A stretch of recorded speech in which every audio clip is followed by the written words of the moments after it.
Train, Adapt, and Endure podcast or publication on Substack. And with me, we have Harold from the Warrior Philosopher Substack as well. So if you want to introduce yourself, please, and I'd love to continue our conversation that we had before we hit record. Yeah. Um, so hi, my name is Harold, and my Substack, the Warrior Philosopher, it's about I'm trying to identify an archetype, almost like a hero, work on that idea, because it's everything, at least what I've been learning when it comes to martial arts, walking the path, just being a good person, or trying to be a good person, better said. And it led me to that. So I started, when it comes to, I'm training martial arts. Cool. How do I give value to other people? Well, maybe I can make videos. Oh gosh.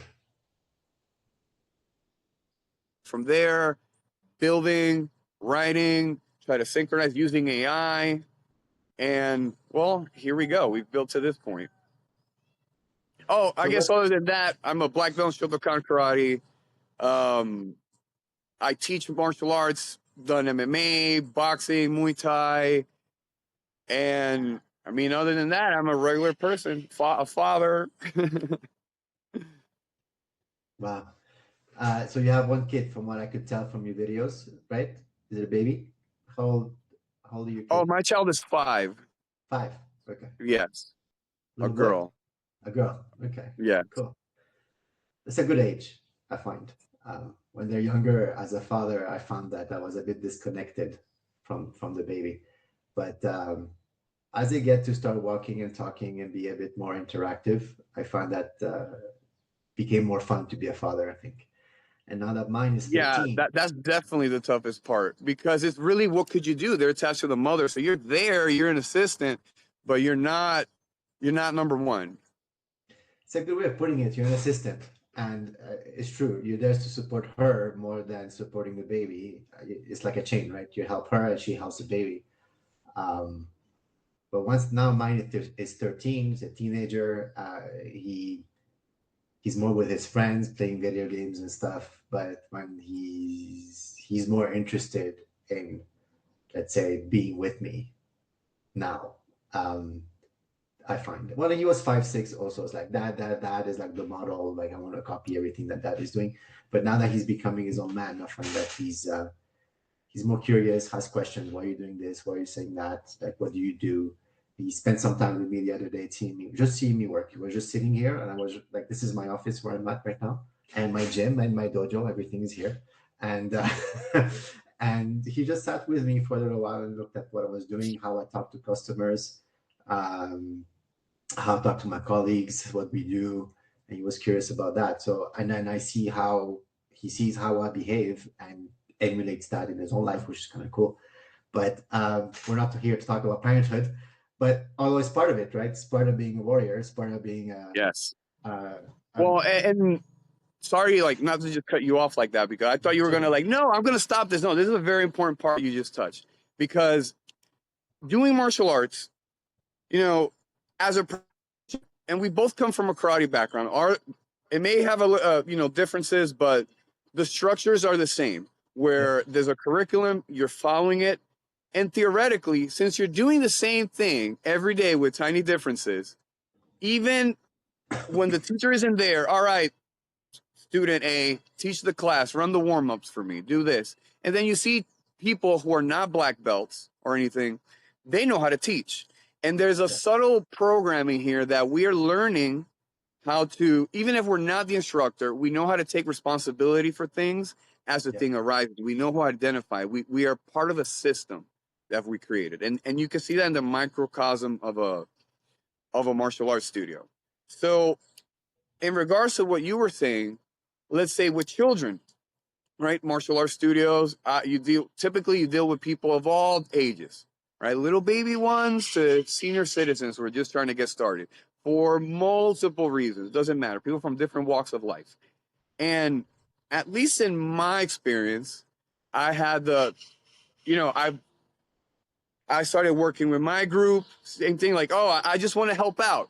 Next thing you know, I'm running warm-ups. Next thing Yeah. you know, can I please teach? Next thing you know, I'm like, well, maybe I can start teaching my own classes. And from there it went. So when I started teaching children, this was a very, very, very, very important thing for me because it's like as I grew older, I still kept in touch with the younger generation and at different stages. So I know how I behave with my 3-year-olds. I know how I behave, let's say, with the 10-year-olds. I know how I behave with the teenagers. I know how I behave with the in between, where I could kind of, I know how I'm like they're children, but at the same time, hey, behave like an adult. I'm gonna slap you up. Oh yes, sir. Yeah, Right. exactly. It is so and when with the children is super exhausting because I have to become a clown and be high energy and yay and pay attention and guys, all right, 1, 2, 3. It's very different. So the core idea that I'm trying to say is that through martial arts, which may seem so like wow that you can get this, I I learned a practical way of like how to interact with different people of different age groups, teach them, and I was able to apply that with my daughter. I mean, I was just, oh, okay, this is the level she's at. Let me just go step by step. I mean, I homeschool her, and at this point, I mean, she can read. I would say like a child who's kindergarten, first grade. Nice. Um, this year I've been without her. I've been apart, so I only do like virtual this way, like on the phone. So the progress hasn't been as much as I'd like to. But last year, 4 years old, I had her doing long addition and even multiplication. Not long multiplication, but long addition, three and four numbers and lines. And I couldn't do that when I was 4 years old. I couldn't multiply when I was 4 years old. So Yeah. it's not that she's special, Yeah. but it's like I'm able to dedicate the time to do it individually for her, do the progression that's for her. And it's the same thing if you start when you're 30. Well, my friend, get ready. You don't have to do it this way, but we know why we start with the straight punches. You're just trying to condition that. You're getting the basics. Everything else moves up from there. So you shouldn't feel bad. They're like, oh, I'm doing the same things the children are doing. It's like, no, you're getting started with your progression. That's interesting. I just posted a thing this morning. One of my students he's in his late 30s, and I have a virtual dojo, and I train face to face with my teacher. And the reason I have that is because I travel a lot for work, so I can't show up to the dojo all the time. So having it virtual is a good excuse. It's a good compliment, but it's an excuse for me to train because I have to teach, right?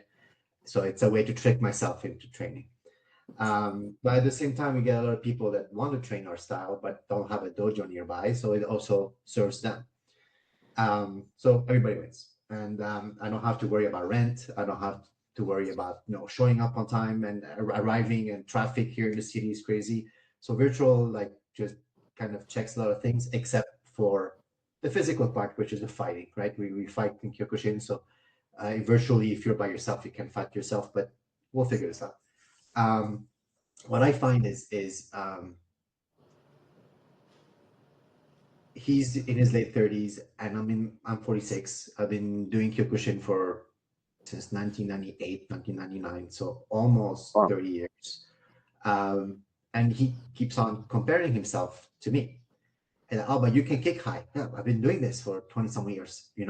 So my training age is wider than or longer than his. He's been with me for 2 years now, and he's progressed. And from day one to day 2 years, like now, and he's a big difference, and he doesn't see that. And because I have recordings of the class, I show him, look, this is how you were at day one, and now you're doing yeah, and this. it's hard for them to believe it when you're tracking it like that too, Yeah, which is a absolutely. positive of the digital that does that. People in the physical world try to do that, but because you're running uh, um, a Class. digital service, it's actually a better way to keep people accountable and they can see their progression. What I found too is his mindset changed because he used to talk a lot with me, and the first classes was just him asking questions and me answering and not training, which at the beginning was fine. at some point I was like, okay, we have to stop and we have to train. Like this is about training. It's not about having like debates and we can have debates after class, but let's train. And that has been just little, progressively we talk less and less. We asking less and less questions. Not, I don't think that's bad. I think it's just he's figuring out that a lot of the questions he has, he can learn from training. Like, how do you do this? Do it. Like, just I can't give you a 30-minute talk on how to kick. You have to kick. Like, you have to physically do it. And he has challenges like everybody else, and he keeps on comparing himself. You can kick high, you're flexible, this and that. Okay, but I started in my 20s and I'm 46. I kept that flexibility, I kept that agility. I can kick high, I can punch, I'm relatively fast, but I'm not competitive ready. I'm not obviously, MMA type, level, but or UFC level. I'm not a professional. So what I find is that the concept of training age is not something people think about. It's yeah, you're doing what a kid is doing because you have the same training age, not because he's a kid. He's starting. He's been doing this for like 6 months, 7 months. You're in the same training age period, and because of that, you're doing the same thing. But it's not because he's a kid. Now you're a Yeah. kid. It's just this is the progression when you start. Now, however your actual age is different, but your training age. It's like you go to the gym. I think it was Tom Venuto. I don't know if you heard about him. He's like a bodybuilder online. He's one of the first that had a book online, had a Well, community can you say online. his name again? Tom Venuto, Venuto, and he wrote a book called "Burn the Fat, Feed the Muscle." So he's one of the first kind of online bodybuilders talking about fitness, and he's the one that introduced me to that idea. When you start training in the gym and you're lifting weight, your training age is how many days you've been training. And you can't compare yourself to a bodybuilder who's been training for 20 years and is all muscled up and big and whatever. You can't compare between, yeah, we might have the same age, but I just started and you've been doing this for 20 years. And that mindset, I think, is where a lot of people have trouble. It's like, I'd like to start martial arts, but I'm old, and I can't do this and I can't do that. Well, it's adaptable, it's adjustable, you'll get there. And that's what people are scared. Kyokushin fights, we fight bare knuckle, and they're like, hey, I'm scared of fighting. Well, you're not going to fight the first day. Yeah. You're gonna have, you're gonna have protection. We're gonna prepare you for it. We're gonna teach you how. We're gonna get you to the level where you can start fighting. And when I say this, they're like, oh, okay. Like, I'm not just throwing you in the den and just go. Like, just we'll get you progressively there. So I think the concept of training age is a big one because it clarifies where you're at. And I like the fact that you said about the curriculum. My curriculum is just right here, and I have it open because I sit down and I look at who I have in class and see what they're supposed to know, and we start working on it and working on it and working on it. So, but I'd like to talk more about your philosophy and how Well, about this sovereignty. Yes, go one ahead. thing though that just to build off what you were saying, um, like let's say if when people feel they're like, oh, I'm being put to done the routines that are for a child or for a senior citizen, and it's literally the concept that you're saying. It's like where you're at today. That's it. So not only that, again, if you are someone who reaches martial arts at another level, you have to humble yourself because you will meet children that perform better than you all the time. I I don't know if you ever seen this meme where you know. I guess you could say with anything, but the template is like me after I come back home from sparring after getting beat up by a teenager, and you're just coming home crying quietly, Yeah. can't say anything. It's a joke, but Yeah. the point I'm trying to say that this happens doesn't matter at what level you're at because people are at different levels. And then it's so much with the training age, right? Let's say, you reach a certain level, you're good, you're competent, you stay away from a bit. When you come back, you're going to meet someone else. He could be older, younger, he or she, but that person is training consistently. So that person who is training consistently, even if it's like once a week, whatever, they are going to perform better than you, period, just because of consistency. So that's one thing that people, when it comes to training, they start to get in like what you referred to, this mindset, but the this and it's an infinite buts of like why I cannot. Cool, that exists. Let's just leave it at that. But how can we? And that's one thing I think that's part of the mental training that comes from karate, more so than other martial arts. Why, when you come into the dojo, empty your mind, you're focusing on the task of now. Because if you just go on the way you feel and what I'm thinking about, it actually makes no sense to work out. We're all busy. We have responsibilities. So why am I going to take 2 hours of my day to sweat? Well, you have to realize why is a priority, be it for your health, for self-defense, for your own interest, for your own exploration, because it should be simple like that. I just love to do it. Great. And that adds on to the many reasons, because it's your health, because you want to have more energy to play with your children, because be it as a spiritual path, let's say, be it that's just for fun, be it that like I just want to show off. It doesn't matter. Whatever it is for you, you have to anchor that to motivate you, to give you the reason why. Because if not, there's infinite compounding reasons on why not. So I just didn't want to let that go. I think what you said is very important, because it's just something that we deal with all the time. And referring to like what you said about your client earlier, because this is a template of a person. They all come to us that they over intellectualize things. They want to know how the problem is solved before they get into it. And that makes sense, right? As a smart person, you want to plan, you want to strategize. You don't want to just jump into things in the blind. But martial arts teaches us these things about life, of the physical path. There's things like, hey, if you don't do it, you're not going to figure it out. I could explain it to you a million times. You could write it down. But if you don't do it, it's something you physically figure out. And that's why there's people who start today, and in a month, they say, how do you get that good? Man, I just figured it out. And this guy, this teacher, I figured it out. We got it. Wow. And that's the goal of the teacher, right? How fast can you progress your students? You have your curriculum, you know the idea, you know what you're going to do. But for that person, the training may look different at different stages, at different ages. I started jiu-jitsu before my surgery, and it was the same thing. I started, and I knew I'm white belt, and I'm learning, and we don't do grappling and kyokushin, but there's some bases that you can use. And started training, and I'm always like, okay, they always get me in the armbar. They're always getting me in the armbar. They're always getting me in the armbar. I didn't want to win. I knew I couldn't win, But I'm like, how can I not be so easy? And teachers like, yeah, but you're pushing a lot. And because you're pushing people away, they grab your arm and their armbar.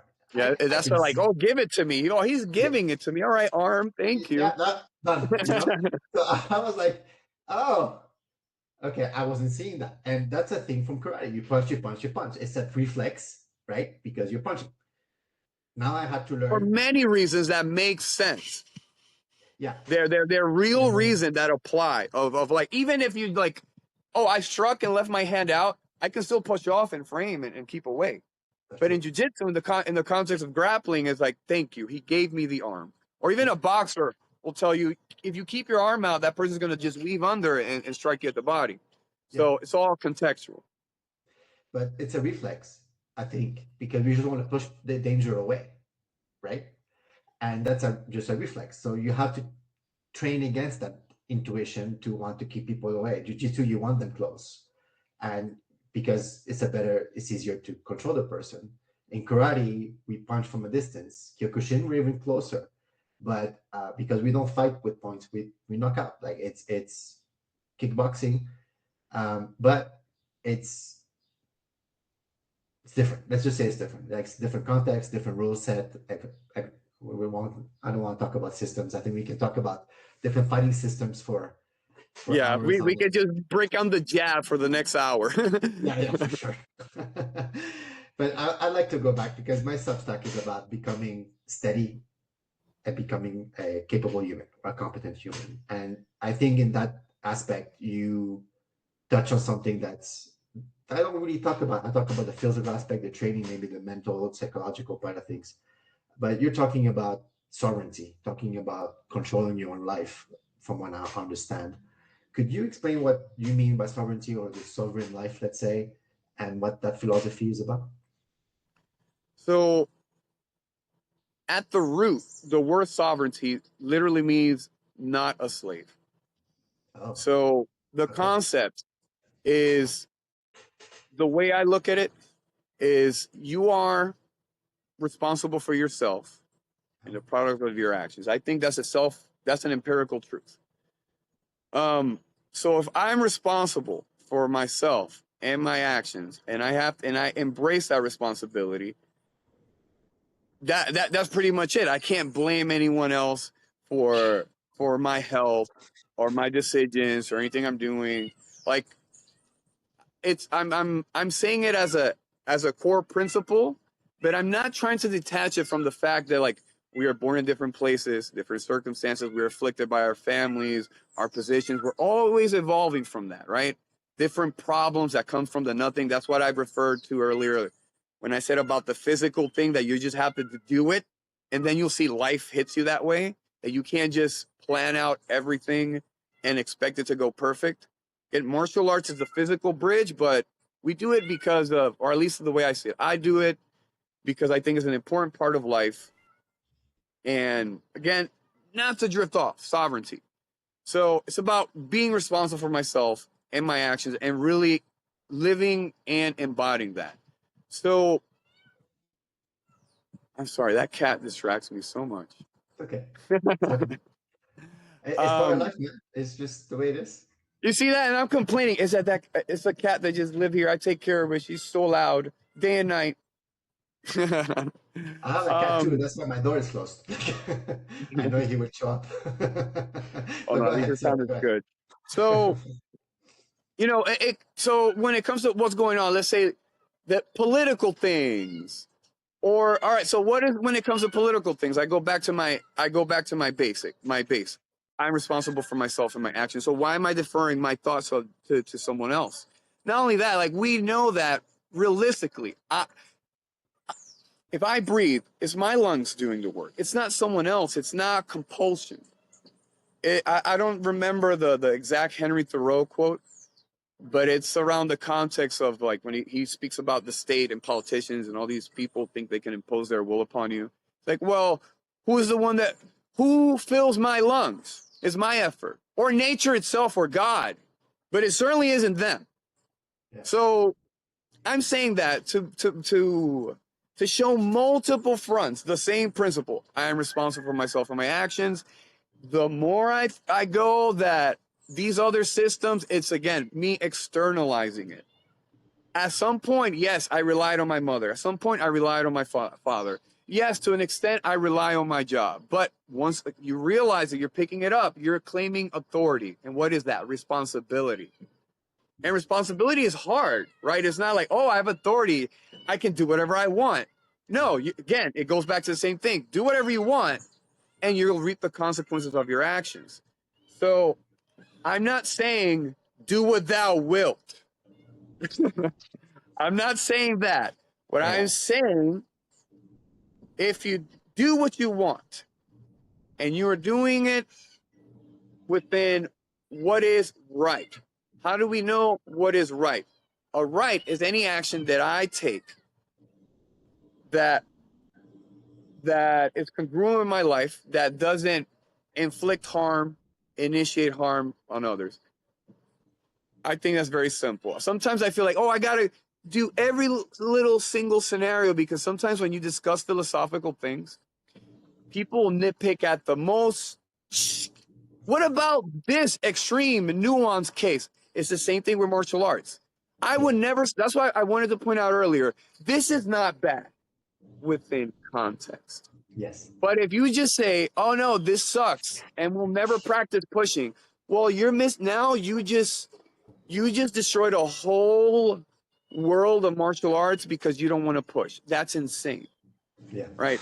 So again, going back to what I said earlier, we're accepting that there's things we don't have control of, but there's things that we do. So embrace our responsibility, start living, start doing it.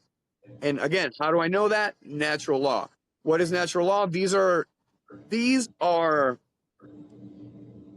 embedded in reality. I cannot change them. They are. I don't want to say necessarily, oh, gravity, but we can use that as an example. I can't change the will of nature. I have to understand the will of nature, go with it. And once I do that, everything, that mindset changes everything, because it changes from fear. I don't know someone else. What can I do? It's the literal victim mindset versus, okay, I can do this. What is the solution for that? Oh, maybe how can I help? It's what I call, it's the wealth of the visionary. And that only comes from that switch. We understand that polarity exists. There's bad and good. There's light and darkness. Now I choose within the principle of polarity, I choose consciousness. I choose light, responsibility, authority. And when you do bad, when you do things that don't mix, again, you suffer the consequences of it. So applying it with natural law. Look, the way we're talking, we're having a voluntary exchange. We're very kind of transparent in what we're doing. There's no hidden agenda. There's no coercion. But everything that violates natural law is pretty much that. It's a form of theft, right? Because if I lie to you, if I'm doing something subtle like that, I'm stealing from your consciousness. I'm stealing from your ability to judge right and wrong. I'm either like, again, what is theft? Stealing from someone's property. What is killing, murder? Stealing someone's life, right? You can steal someone's time. You can steal someone's effort. So again, I hope I'm not drifting too much and going. It's like I feel like I'm trying to piece together a big puzzle, but it really boils simple. There's like, take responsibility for ourselves. Tying it to martial arts, of what I mean, how like, look at it what's practical. If you are fighting poorly, I was going to say that. Yeah. If you're scared, it doesn't matter. I mean, well, you know what, my friend, he's going to keep hitting you. He feels no pity. The opponent is going to hit you no matter what. So what am I? Well, teach you to relax. I'm getting hurt. Well, what can I do? I can breathe. Okay, I can breathe. That gets me to relax. What else can I do? Well, now I'm not looking, so now I can look. Okay, maybe I can space up. Okay, maybe I can do this. Maybe I can move around. See, these are responsible actions. This is taking authority. This is why I believe the physical path is so important, and especially things like martial arts. You don't have to become a pro fighter, but as we said in the prelude that we didn't record, that maybe we should get back to that. That when you're so used to artificial life, you start there like, hey, things hit you. Life hurts. A big mango could fall and hit me, but you know, I have at least the sense that I'm not going to stand under a mango tree when it's ripe and in season, or like, oh, something's falling. There's people who just falling, creaking, what? Because they don't develop their sense, and this has happened because they are so detached from reality that they've come to a point that's like, you right now, you act, you're gone. You don't take responsibility about anything. And then they get angry with the tree, right?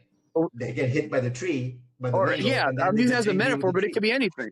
Yeah, it's not their fault, right? It's the fault of the tree. Like this to me is the fighting part, I think, is what makes martial arts different from other sports. I mean, you could develop a good life training and going to the gym and doing, basketball or whatever. I love basketball, for example, volleyball, whatever. But martial arts is the only one I think that you can't lie when you spar. You are prepared or you're not. You're able or you're not. And if you always going to say, that's his fault, he's faster than me, he's this, that, you're not taking that ownership, like you say. Now I'm becoming a slave to him because he's the one controlling me, not me controlling him. And I'm not taking the ownership and saying, I need to prepare better. I need to train better. I need to work at so that next time I spar with him, I can be toe to toe. And the next time after that, I can win. But, I haven't seen anything else that does that. That it puts into your face where you're at. And you learn humility very quickly, and those that don't leave. Those that can handle that, they don't stay. Those that can, those are the ones I find that are more calm. They're the ones that can control their emotions better. They're the ones that are not creating, drama all over the place. They're not the famous Karens around our lives. They're the people you can have a normal conversation with, and when you talk, you're like, oh, we think the same way. And they're all the black belts I know in martial art. I'm not going to say just Kyokushin, everything, judo, Yeah, jiu-jitsu. because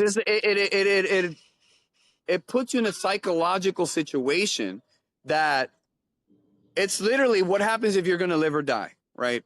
And it's not positive to be in that psychological state all the time. Even professional fighters, like I can't do hard sparring every day of the and feel that pressure that somebody's trying to kill me all the time. That's not good. That's not healthy.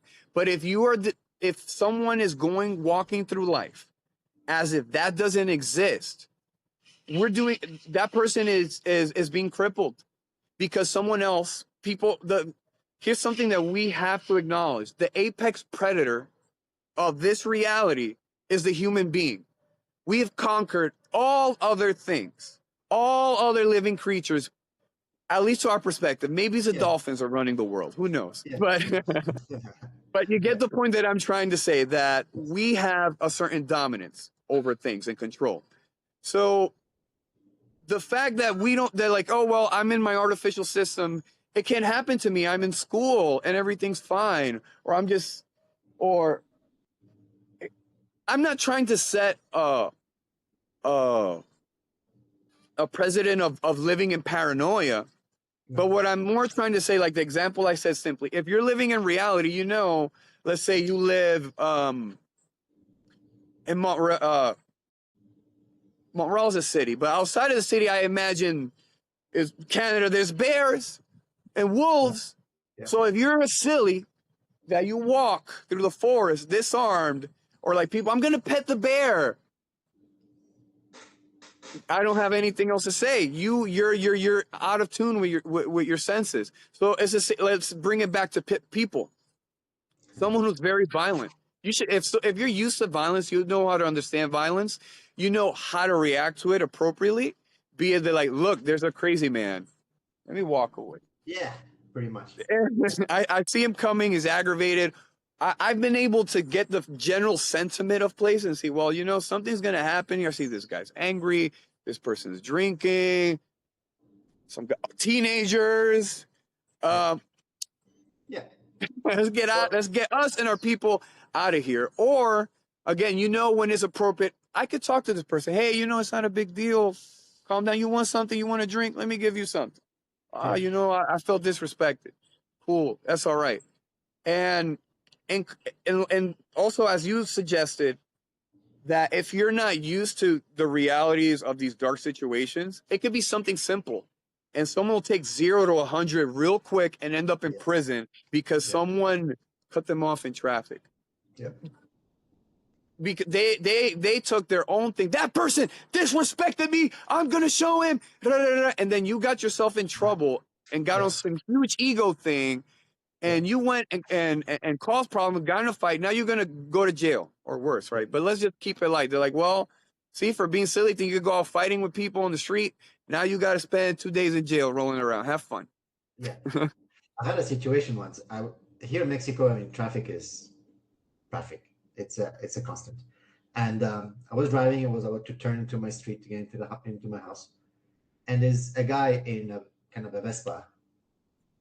He cut me off from the left, but I was turning. I had my signal and everything. I'm about to turn. The guy just bumps into me.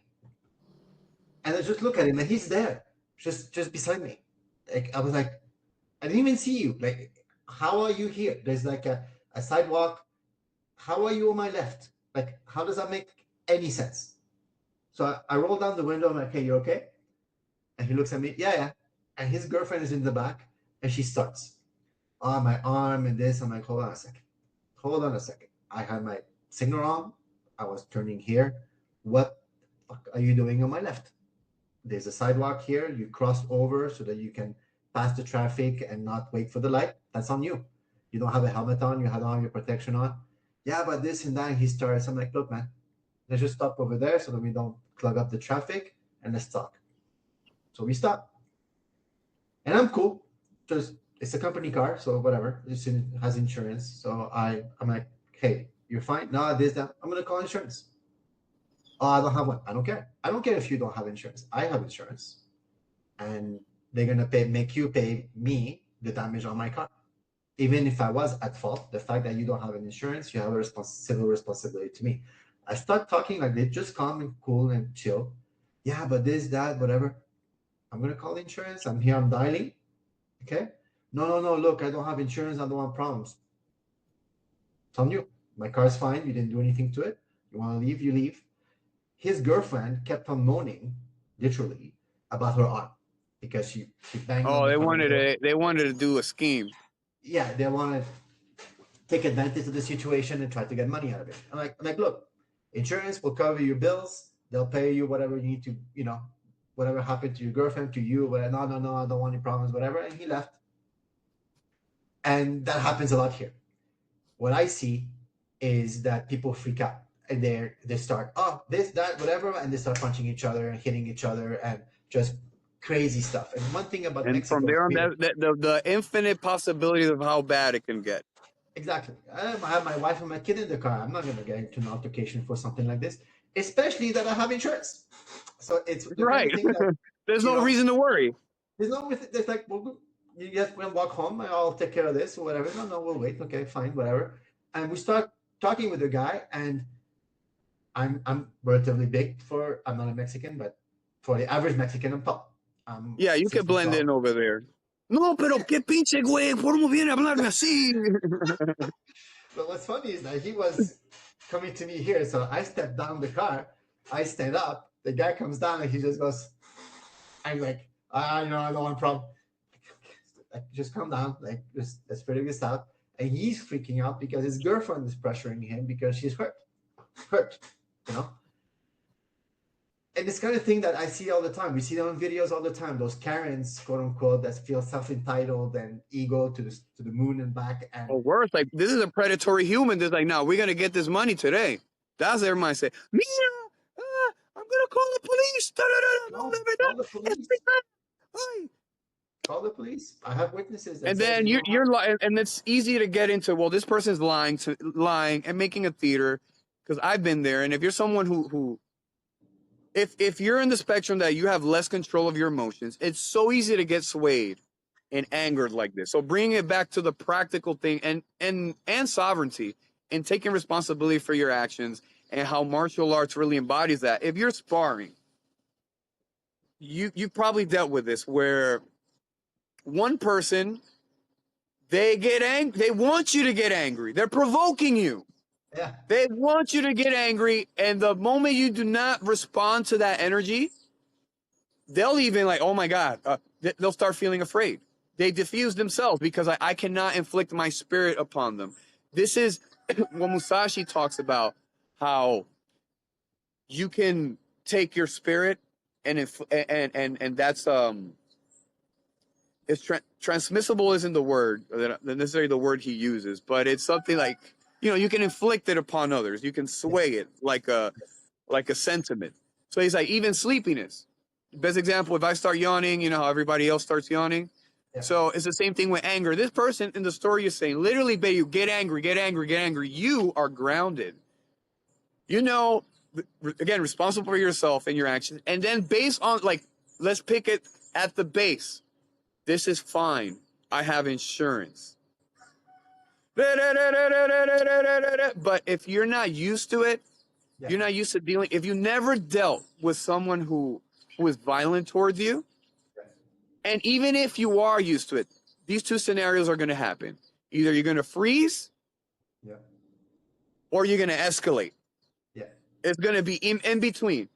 And when you freeze, it's just as dangerous because that's when people are saying, it's the deer in the headlights effect, right? It's like the crazy person is just there. Give me your wallet, dudes, and they just stand there. Yes, sir.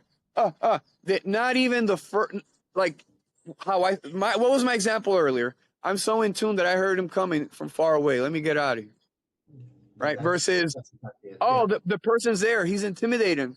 I let him get close. He's yelling at me. Yes. When have you taken responsibilities of check and balances? In regards to what I was saying earlier, there's people who are so silly. This is really stupid. You're gonna go do something, get into a violent situation, or like how it is commented, I'm gonna record it. And you think, oh, the law is gonna protect me. Someone else, like, no, if that person's crazy, he's gonna kill you, even if even if you're recording it. Yeah. So, or again, like the predator in the jungle, if it's a feline, you don't see them, they see you. And the moment you saw them, it's too late. And the real criminal is like that. The real person who wants to harm you thinks this way. You'll never see it coming. Yeah. And we're talking about physical. Let's go back to reality. Well, not reality, more so in different systems of life. Work. The most destructive person in a workplace gets along with everyone on paper, is supposedly responsible, and everything they're doing is destructive and all that. And if you don't understand how humans work, the dark aspect, that's why I do talk about certain dark psychological things like, well, look at Machiavelli, look at it for what it is. I'm not saying that we have to apply these principles and do them like they're gospel, but understand that this is what the predator does. This is what people who want to win at all costs are willing to do. And this is my case of why it's important to become strong. Because when you become strong, you have the privilege of being kind, of being just. Wrapping it back to our world of martial arts, the privilege of the strong. Because I'm strong, because I have control of my technique, because I can do whatever I want to the partner in front of me. I don't have to beat him up.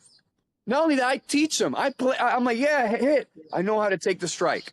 I know what drills that we're going to work on. And that person leaves happy. Wow, what a great sparring partner. I'm getting better. I look even good on tape. I'm beating up the sensei. Oh my God, I'm so cool, guys. Look at me with the teacher versus, again, at 0 to 100. Yeah. And in the context of sparring, that's really bad. Those are the worst sparring partners, by the way, because you never learn. You have to learn in the context of fun, period. You don't get hurt. No good teacher wants you to get hurt. Yeah. But it's funny because so when we spar, I judge. I'm the main teacher, so I have to control the fighters, right? So when I see one of them flip a switch and get angry, I stop the fight. And then, no, I can't. Like, I don't give a shit if you can, if you cannot. You are getting into a mental state that you or him are gonna get hurt, and this is not about that. So, or you learn to calm down, or the fight is over. And he looks at me, and he's like, "No, I can't control it." Okay, so we start again, and he gets riled up again. I'm like, "Okay, we're done. You are not controlling your emotions. I'm not taking any risks." Stopping the fight. And he comes to see me after. No, I'm sorry. I'm like, it's okay. You're blue. It was blue belt flow for us. It's white and blue.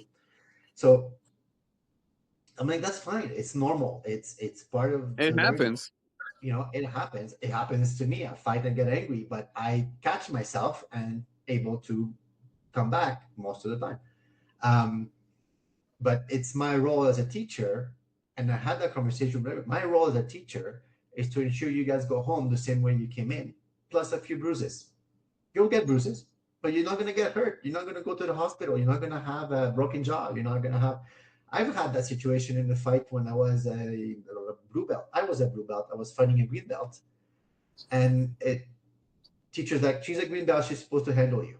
It's a girl, but again, height difference, weight difference, whatever. And on one of those, they tell me, okay, kick to the head. Boom, go to the head. Broke her jaw. Oh my God. 6 months she was eating with a straw. Oh yeah. So you felt horrible. Oh, dude, like it was one of those things that I didn't want to go back to class. I knew her. She lived close by to my house. Her parents knew me. Her parents knew my parents. And because of that relationship, it didn't go further than that. But they were like, you damaged my daughter here. Like, I know and I know it's not, you didn't do it on purpose, and I know it's part of the sport and whatever, but you still sent her to the and hospital. it's not checkers. It's not baseball. Oh, It's not, well, It's horrible. I dealt with something similar, you know, early on too, and I was maybe like same thing. I was, I don't know, blue, purple belt maybe. Let's say fourth, fifth Q would be the equivalent. Okay, And yeah, I didn't hurt a partner that bad, but it was, you know, I was like, oh my god, I'm not sparring anymore, and that was my intro to like, wow, this is what this does. This is how you can hurt people. You have to be I have to be very responsible about this. And it goes back to what I was saying about strength. Now they understand it, power, authority. It's a huge responsibility. And it doesn't mean that you shouldn't exercise it, or even worse, as I insist. I know people may not agree with this, but this is where I come from. You should not defer authority to someone else, especially as an adult, more so to politicians.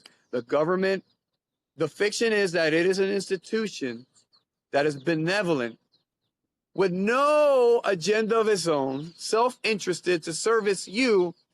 And that is, you see how you're just like, no, that's a Disney fantasy. It's worse. Even a kid like, really? He don't want nothing? You know?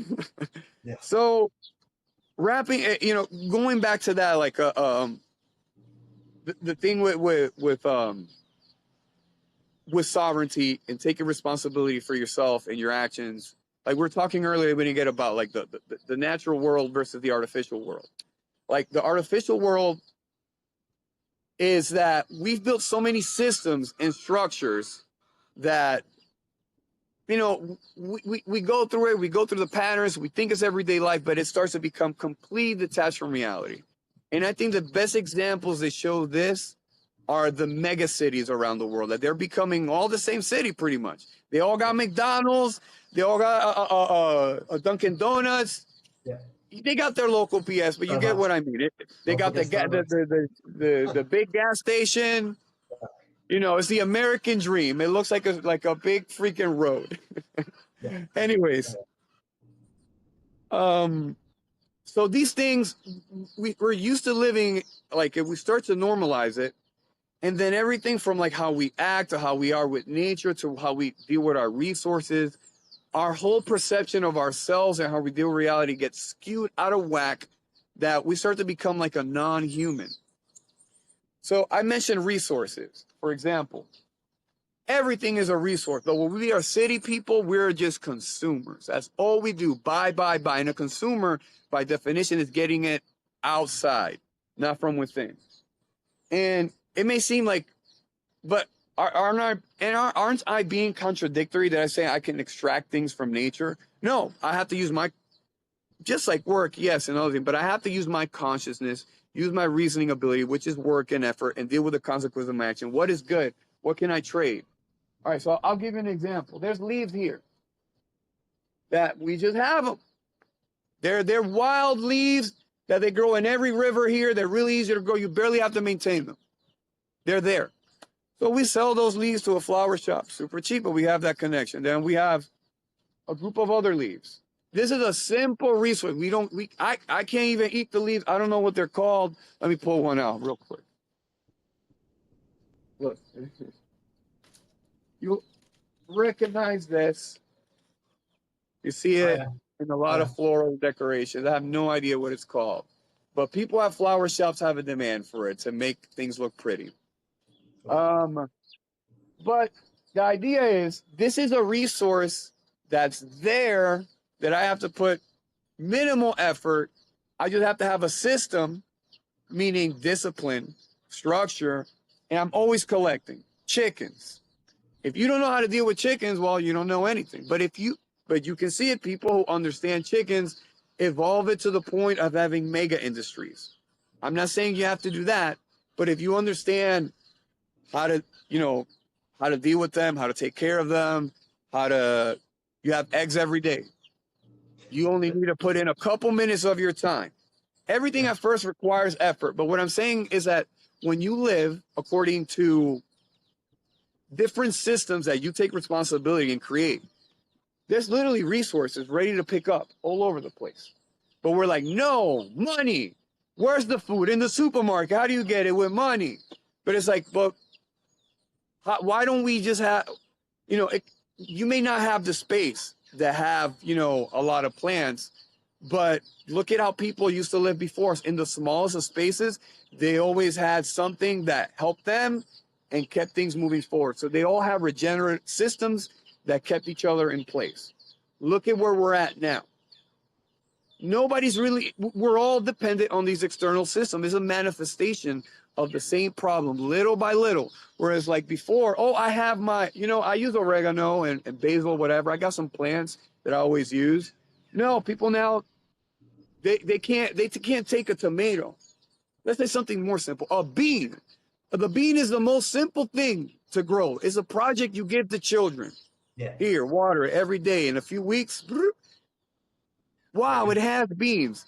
But you realize it's a discipline.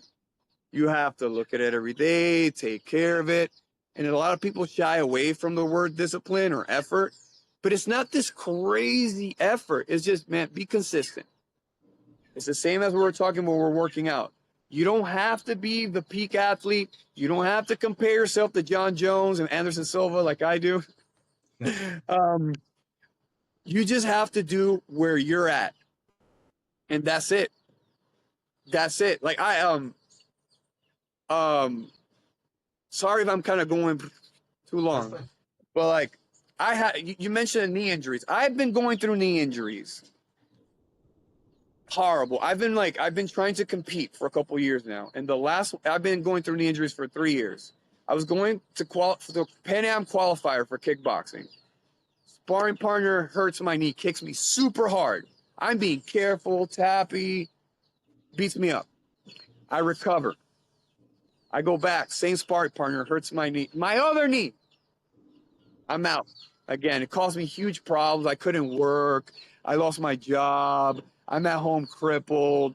My child it was horrible. It was horrible to deal with. And then being like someone that, as you can see, we're passionate about martial arts. I'm like, I can't even teach. I may not walk again. Oh no. And that's actually when I started writing a lot, right? I'm like, well, I could do this. I could teach this way. I can, do whatever.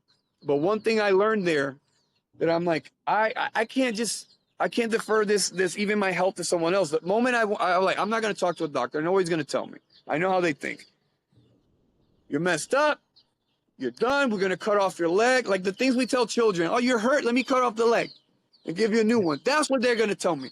We're going to cut off your leg. We're going to put in the bolts and you'll be a cyborg. I don't need to hear that. Long story short, I'm like, no, I'm going to take responsibility. I'm going to do my workouts. I recover. I can do deep squats now, hold. Last year, I couldn't walk. My knee was swollen for like 6 months, just limping. And every day I fought through the pain. I'm like, well, let me get used to the pain. Every day I'm improving. People around me started, limp. I don't accept that. I'm recovering. I'm getting better. And like, look, I made it to a point that I'm doing everything back to normal. And it's important for people. If you don't do martial arts, it's hard to experience that because everything else, the authorities from outside, the doctors, like, listen, you're done. Everybody else, you're done. Here's pills. Here's medicine. Very few people come and tell you, maybe your body could heal. You know that? Well, let's start figuring that out. Yeah.